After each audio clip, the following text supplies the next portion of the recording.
Hola, en este ensayo en video quiero hablar sobre la novela de Reinaldo Arenas El mundo alucinante, relacionarlo con el intertexto de los diarios de Fray Servando Teresa de Mier y hablar de las visiones sobre la novela histórica de Lukács. Voy a empezar con la reconstrucción cronológica de la novela que nos va a señalar ciertos pasajes de los que quiero hablar para llegar a una tesis dada. El primer capítulo de la novela, que está narrado 3 veces por 3 diferentes voces, es fundamental y nos da claves de cómo leer la novela, ¿no? Entonces, tenemos 3 voces, ¿no? La voz de tal como fue la vida de Fray Servando, tal como fue la vida de Fray Servando Teresa de Mier, que es la visión de los diarios, un poco, tanto de forma textual como de forma no textual, pero que está extraída de los diarios. La segunda voz, que es el discurso oficial de la Inquisición, el tal como pudo haber sido la vida de Fray Servando, y que es un narrador que silencia a los otros dos, como ya veremos, por lo menos en los primeros capítulos. Y la tercera voz, ¿no? El cómo Arenas le hubiera agradado que hubiera sido la vida de Fray Servando, que es donde está la parte más alucinada, exhilarante de la novela. Entonces, el primer capítulo, 2 de las voces nos narran una pesadilla de infancia, ¿no? En la que la madre le apaga una vela en el ojo al niño, en la que hay 2 hermanas indisociables que se llaman las Josefas que se tiran tierra en los ojos, y en las que se refieren a él como el demonstre, ¿no? Como un monstruo, es una infancia totalmente traumática. Y bueno, pues 2 de las voces hablan, por ejemplo, de que fueron castigadas por la figura materna por arrancar las matas o los corojos. Y lo interesante es que la tercera voz, la de la Inquisición, dirá que los corojos nunca existieron. 2 de las voces dirán que hubo un proceso de amputación, que obviamente entendemos que no es literal, pero un proceso de amputación simbólico, de privación de libertad, y bueno, de que tenía una relación complicada con sus hermanas las Josefas. Y la otra voz, la voz de la Inquisición, dirá que nunca hubo amputación o que sus hermanas, las Josefas, ni siquiera habían nacido. Ahora quiero señalar un fragmento de la primera página de la novela para que entendamos un poco cómo funciona este proceso de silenciamiento. Y entonces, ya bien rajeaditas, yo las cojo y se las tiro en la cabeza a mis hermanas iguales, habla de una piedra. A mis hermanas, a mis hermanas, a mis Entonces la palabra hermana se va comprimiendo y se vuelve Se rompe esa palabra y hay un proceso de sustracción, ¿no? Entonces hay un fragmento que es interrumpido por algo que no se logra decir porque no está dentro de lo que es la historiografía oficial, la visión de la corona, pues. Entonces, él quiere hablar de sus hermanas, pero no puede hacerlo. Hay un proceso de interrupción en el que no puede hablar sobre sí mismo porque tiene que dar paso al discurso oficial, que es el discurso que finalmente hablará y que cuenta su versión oficial, que está al final, ¿no? El capítulo 1 y es el que termina el capítulo 1. Y esto nos recuerda un poco a lo que nos contaba Arenas que sucedía, bueno, que es cuando el fraile está en mitad de Italia y ve el agave, y pues él se plantea como todas esas cosas que no entran dentro de la historiografía oficial, que son los sentimientos, pero que esos especie de sentimientos del fraile sintiéndose en México estando en mitad de Italia, pues también son muy importantes para entender una figura tan compleja como Fray Servando, ¿no? Y es lo mismo que está pasando acá. Pues se está, digamos que por una historia del todo, se está sustrayendo lo emocional de él, yo queriendo contar sus vivencias familiares. Por eso resulta tan surrealista este primer capítulo narrado por 3 voces, por este pastiche de voces. Luego, bueno, tenemos, o bueno, no, entonces voy a dar una definición sobre lo que es la novela histórica para Lukács, que yo creo que es muy importante darla ahora porque justamente tiene que ver con cómo se presenta la novela desde un inicio, ¿no? Entonces, la novela histórica debe ofrecer una visión verosímil de los ambientes, tipos y paisajes de una época histórica preferiblemente lejana en forma de que aparezca una cosmovisión realista. Esa es la palabra clave, realista, ¿no? Todo lo que no es esta novela. Ya Reinaldo Arenas al principio, esta no es más que una novela histórica, es una novela, sí. Y esto es fundamental porque entonces ya se está dando un perfilamiento de una novela histórica diferente, ¿no? Que utiliza elementos de ficción desde un inicio. Y bueno, entonces luego de esto, cronológicamente, pues el fraile sale, le roban el mulo y llega a Ciudad de México, ¿no? Y este pasaje es alucinante, es increíble, porque se da la descripción, ¿no? Una crítica a la Inquisición por primera vez y a la quema de personas, ¿no? Tenemos esa hoguera gigante en la que están quemando un montón de gente y él dice que él iba a entrar a el convento del que provienen esos rituales. Él es consciente desde un primer momento de que la iglesia es la que realiza estos actos, la institución a la que él mismo pertenece. Y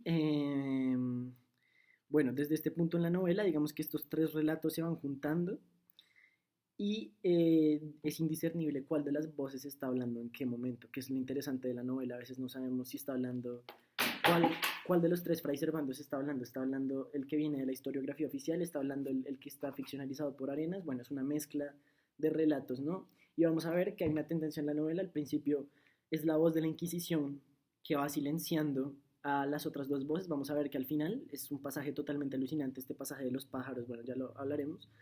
Pasa todo lo contrario. Es el discurso alucinante el que va silenciando la realidad, que es lo interesante y lo más bonito de la novela, para mí. Bueno, luego tenemos que él se encuentra con Borunda, que es una especie de monstruo que vive en una cueva con murciélagos y que es fundamental porque es el que le introduce la idea sobre cómo debe dar un sermón sobre la Virgen de Guadalupe, un sermón que sí ocurrió. Y le dice que pues en el cristianismo pues que bueno que Dios ya existía en América antes de la llegada de los españoles básicamente. Le introduce esa idea a través de unos papiros que no tienen sentido ahí, bueno. Y luego él da el sermón en el santuario de Tepeyac. Él llega tarde sobre una escoba en llamas y empieza a dar eso y bueno, dice que América ya era cristiana antes de los españoles y eso pues en el ego eurocentrista es interpretado como pagano y pues bueno, aunque todos le felicitan en el momento, pues le condenan de blasfemia y pues lo empiezan a perseguir, ¿no? Lo mandan le quieren llevar a una cárcel en España, en Caldas. Y él es por primera vez que él dirá, España es toda una gran prisión. Y es muy importante este símbolo de la prisión porque es el símbolo poético, digamos que principal de la novela. Es una prisión tanto simbólica como física que no le permite decir cosas y que vamos a ver que es muy interesante porque aunque él que al final pues va a seguir perviviendo la visión de la prisión, que es el símbolo más importante de la novela. Luego él es encarcelado antes de llegar a España, un periodo breve en el castillo de San Juan de Ulúa en Veracruz, donde también está este factor alucinante de que el agua se mete por el castillo y etcétera. Y una vez ya sale de esa prisión, está en una especie de barco que se hunde y bueno, los piratas son atacados por unos negreros que toman a Fray Servando de esclavo, ¿no? Aquí también de nuevo describe la violencia contra los negros, esta vez también por parte como de los piratas. Y bueno, y ya cuando lo atrapan de nuevo, él trata de hablarles en latín a los españoles y ellos piensan que es un dialecto africano, ¿no? Es la inversión del colonizado, el colonizador se vuelve colonizado. ¿Por qué digo que Fray Servando es colonizador? Porque aunque él haya nacido en México, pues él representa los valores de España, ¿no? Del cristianismo. Entonces el colonizador se vuelve colonizado. Y está este pasaje absolutamente violento, pero alucinante también, en el que se describe como hay una violación de barco en el que van un montón de niñas indígenas y como las violan y bueno. Es horrible, pero pues muy interesante también sobre sucesos que ocurrían en esta época y que son indiscutibles. Luego ya está su llegada en España, recordemos que él llega en España a través de una ballena. Hay muchos referentes a literatura clásica, aquí pues a Moby Dick y ya más adelante a la Divina Comedia, como veremos, y bueno, le deja en Cádiz. En Cádiz él se encuentra con una figura alegórica que es León, que es una figura española que le persigue constantemente durante la novela. Y aquí hay aquí hay una cosa muy interesante que se introduce y es la escritura de cartas. Él escribe cartas a la corona de la misma forma en que lo hacía un poco las casas para que se escuchen las violencias que estaban ocurriendo en América y las injusticias que él estaba viviendo también como ser, pues como ente, ¿no? Y bueno, aquí hay un pasaje alucinado en el que él escapa, en el que él escapa en una sombrilla y aquí es importante, en el Hospital de los Comendadores conoce a un personaje que a mí me parece muy interesante, que es un padre yanqui, ¿no? Un padre de Estados Unidos, que quiere acabar con todos los españoles y con el Papa, ¿no? Con un atentado para el Papa. Es una idea que además él le implanta y luego Fray Servando dirá más adelante en la novela como si yo también quiero acabar con el Papa. Él es hospedado en aquella parroquia y es muy interesante esto porque se relaciona con la idea de novela histórica de Lukács y es que en algún momento se descubre al padre yanqui teniendo una orgía con mujeres, ¿no? Es muy interesante porque de alguna forma lo que está haciendo la novela también es criticar ambos lados, critica tanto la Inquisición como las personas que estaban en contra de la Inquisición, pues este es un padre que es totalmente hipócrita porque está realizando actos que no puede hacer como una orgía, y bueno, es una de las tendencias de las que habla Lukács en su ensayo sobre la novela histórica, que la novela histórica trata de no quedarse en blancos y negros y criticar pues ambos bandos, digamos de una manera objetiva, no, pero que tiene una cierta pretensión de objetividad. Luego está la llegada a Madrid, donde se encuentra con Don Juan de Corny y Filomeno, que son sus amigos, que son unas ratas y le terminarán traicionando. Y hay un momento muy bonito donde él dice que las iglesias de España son como los prostíbulos de América, ¿no?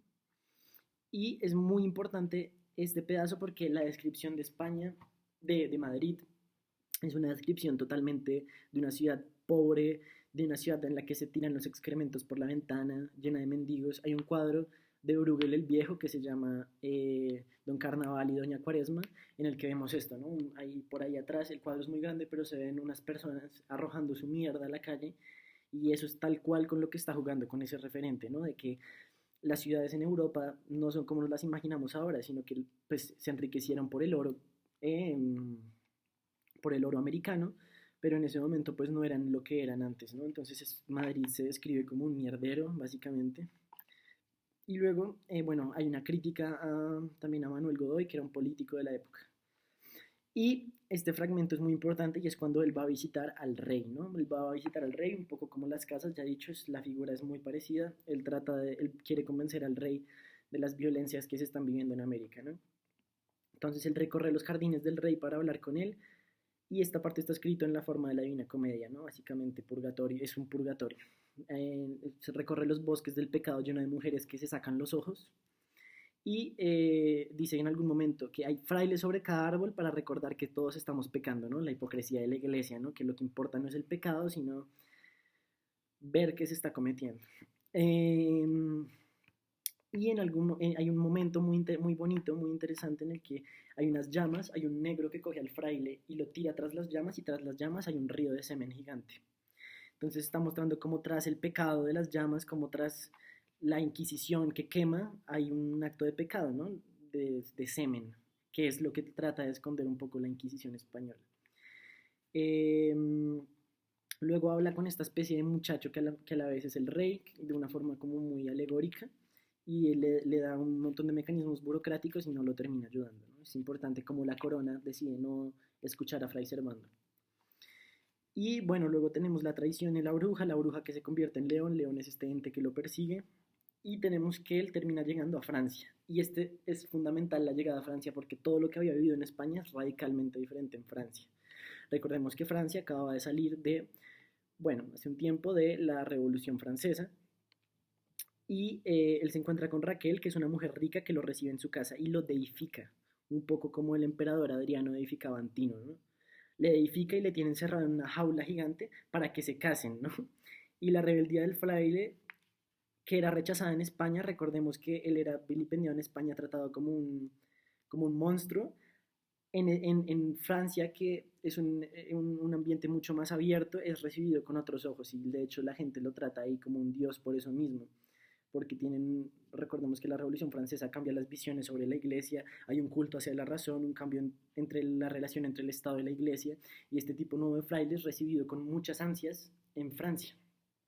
Recordemos que cuando le está cruzando justamente los Pirineos, en algún momento se encuentra a alguien que está hablando y le dicen como, ay, acaba de pasar la Revolución Francesa. Entonces, pues la novela también nos señala que es importante lo de la revolución, no está ahí porque sí, no es como algo inventado, sí. Entonces él está encerrado en una jaula, deificado por esta especie de mujer que quiere que se case con él, y bueno, termina cayendo de la jaula, escapando de esta mujer, y luego con el cocinero que se llama Simón, que también es un personaje histórico, él se termina yendo por un río y encuentra un personaje totalmente alucinado y magnífico, que es el conde de Girón, ¿no? Que es un personaje que quiere hacer un puente con bolsas de oro, ¿no? Que es la burla al privilegio europeo, ¿no? Bolsas de oro, obviamente, de América. Creo que son de Perú, que él saca el dinero como de azucareras en Perú. Y este personaje, Conde de Gijón, pues es un personaje que, bueno, en la novela hay un montón de personajes europeos que todo el tiempo están despilfarrando el oro, ¿no? Ya lo veremos también en un pasaje en la que una dama de Inglaterra le paga un montón de toneladas de oro por cada palabra que el fraile diga sobre el esposo muerto, y bueno, entonces el fraile se burla y le empieza a decir como, tu esposo dijo 2 millones de veces la palabra, bueno, y así le tienen que pagar 2 millones de veces esa palabra, ¿no? Bueno, eso es magnífico ese momento. Y luego llega a París, ¿no? Eh, y en París ocurren unas reuniones con Madame Recamier, que son eventos literarios que ocurren, y hace amistad con, con el secretario de Exterior de México de ese momento, ¿no? Por él conoce ahí a figuras importantes, y esta parte es la más histórica de la novela, donde conoce a Simón Bolívar, donde tiene conversaciones con Humboldt y hablan sobre la flora de América. Y es muy interesante porque en muchos momentos con diferentes personajes se hace alusión como a América es un lugar que va a empezar a existir pronto, ¿no? O América no existía y ahora va a empezar a existir, ¿no? Como un lugar inexistente, un poco como lo que dice, no me acuerdo si es, creo que es Hegel, que dice algo así como América no existe, pero es una promesa futuro, ¿no? Lo que se ve de América siempre es un país con vías de desarrollo, algo que será después, pero que no es ahora, pero es una promesa de futuro, lo que sigue pasando con América, pues con Latinoamérica. Y bueno, pues Madame Stael, que es una escritora real, que quiere tener sexo con él, pero él no puede porque es fraile, y bueno, hay una reflexión sobre la sexualidad en la religión.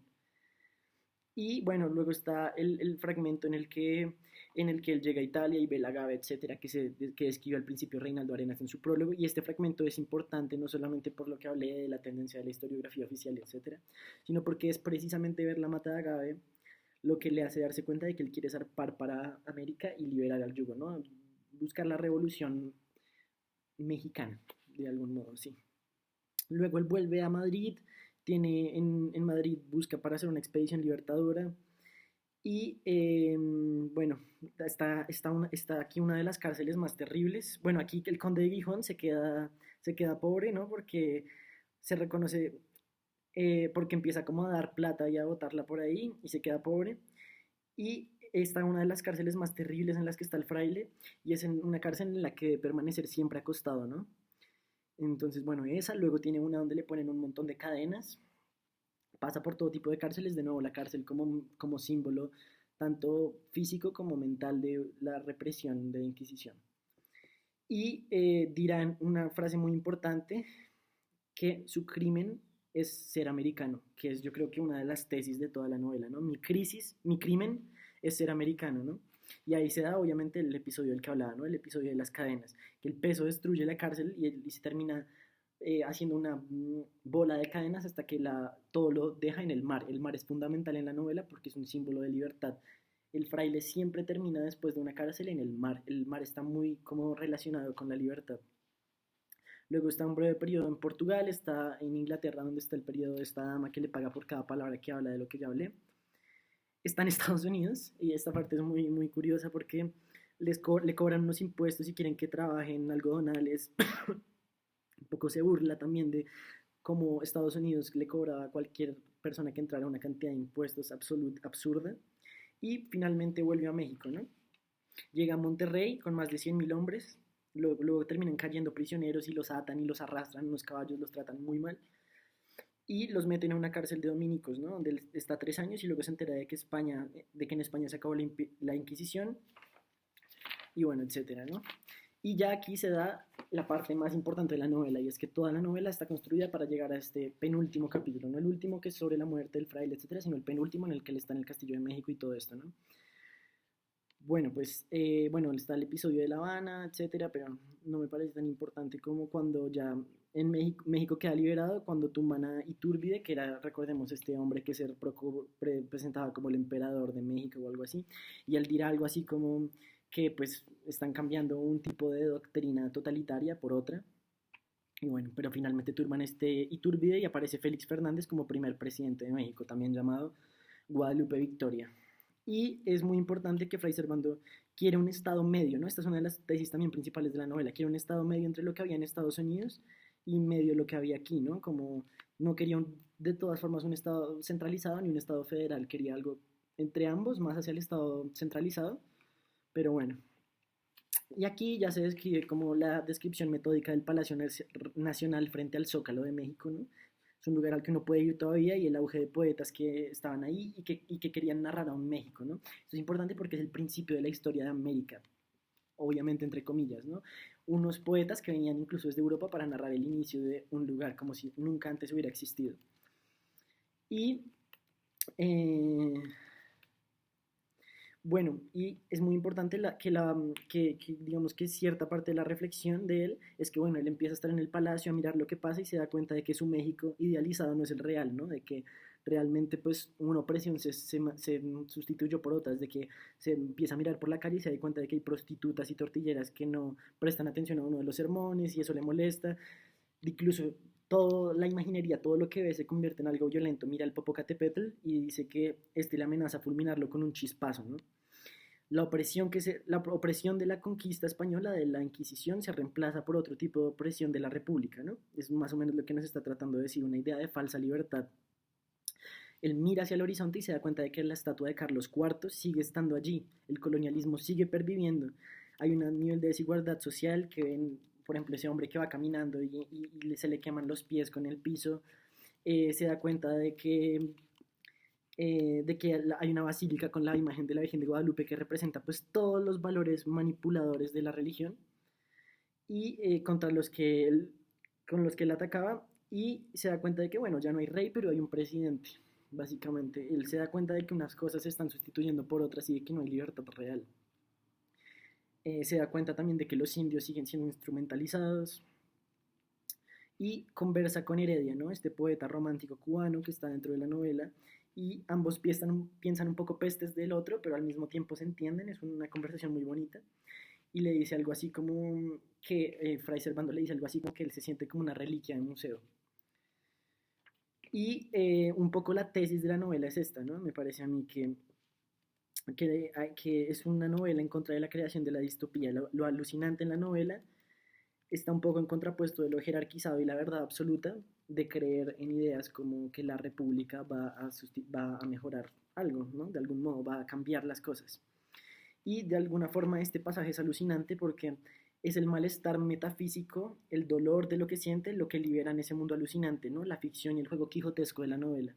Entonces él empieza a sentirse mal y es cuando todo se transforma, la iglesia se destruye, empieza a ver pájaros y empieza a imaginar cómo eran las cosas antes de que llegaran los colonizadores, ve a Montezuma y todo eso.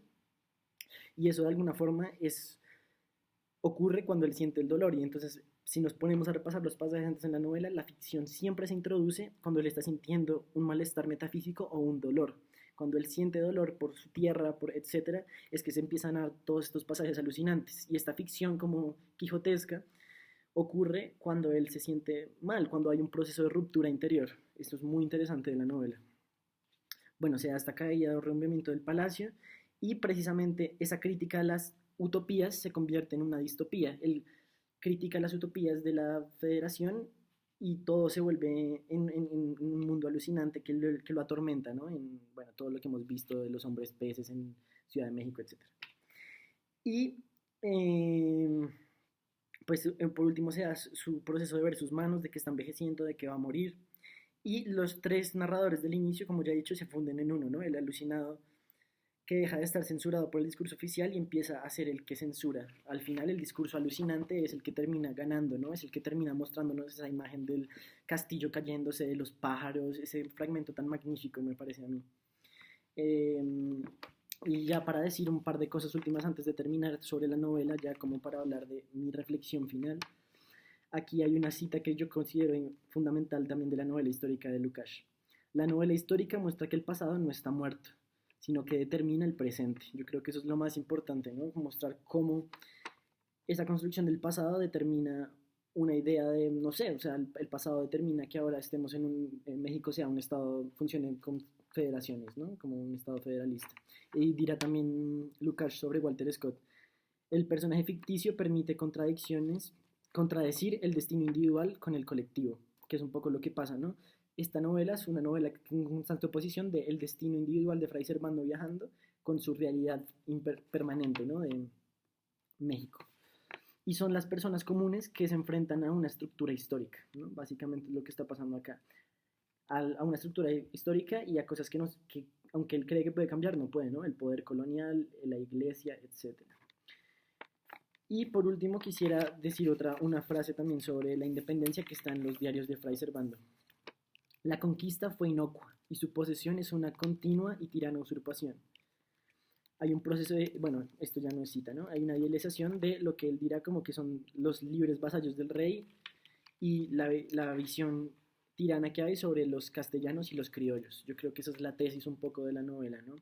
Esa visión sobre la independencia, que toda la novela nos lleva en un viaje hacia ese último pasaje en el que se da la independencia, y la independencia sigue revelando el símbolo de la novela, la cárcel. La independencia le parece una cárcel, la independencia le parece tiránica porque sigue recreando los esquemas de colonialismo, de la iglesia, etc., ¿no?